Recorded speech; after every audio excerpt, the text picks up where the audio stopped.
Les cahutes de Louise, c'est ça. C'est une cahute implantée en pleine nature. Les oiseaux, le soleil, d'être ensemble et de profiter de ces moments privilégiés dans des cadres remarquables.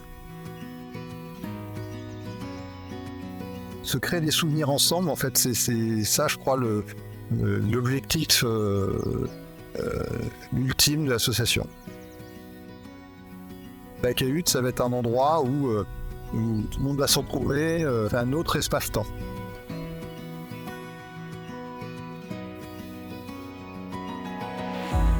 Louise, elle a été malade 11 ans. Et ce qui nous a apporté, ce qui nous a fait du bien, ce qui a fait qu'on est restés soudés, c'était justement de pouvoir profiter de moments en famille, de sortir de la maison, de se retrouver. L'arrivée de la maladie, elle est soudaine, personne s'y attend. Il y a le sol qui se dérobe sous les pieds.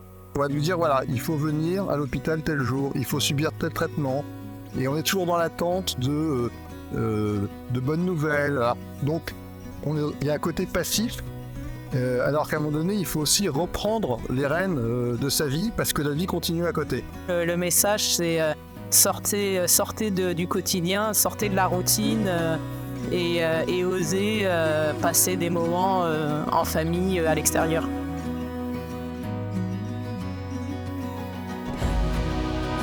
Ces cahutes, elles sont là pour que des familles avec enfants malades en bénéficient le temps d'un week-end, le temps d'une semaine.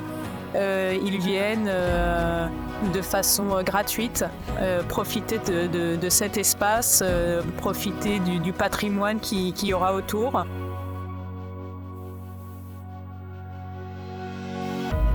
Ce sont des endroits où personne ne va jamais. C'est des choses qu'on ne peut pas faire de manière habituelle. C'est-à-dire s'installer dans le parc d'un château de la Renaissance, pouvoir y passer une semaine, pouvoir profiter de la nature autour, pouvoir profiter des installations, c'est en fait quelque chose qui n'existe pas, qui pour un enfant est quelque chose de merveilleux. La volonté aussi, c'est justement que ces cahutes elles soient implantées à 1 heure en fait du domicile. Ils peuvent venir parce qu'on leur propose du clé en main. Pour ce projet-là, il fallait une petite maison exemplaire. Elle est exemplaire dans tous les sens du terme puisqu'elle est mobile et on sait ce qu'il fallait pour les déplacer et passer de site remarquable en site remarquable. Donc elles sont autonomes en énergie, on ne demande rien, on se pose là, en fait, c'est tout léger, tout discret.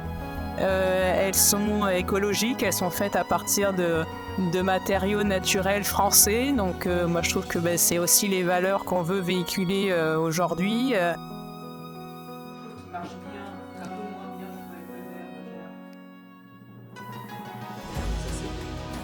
On a besoin de beaucoup de choses encore. On démarre, donc on a besoin évidemment de faire connaître l'association, d'être accueilli sur des sites remarquables. On a besoin aussi de mécénat.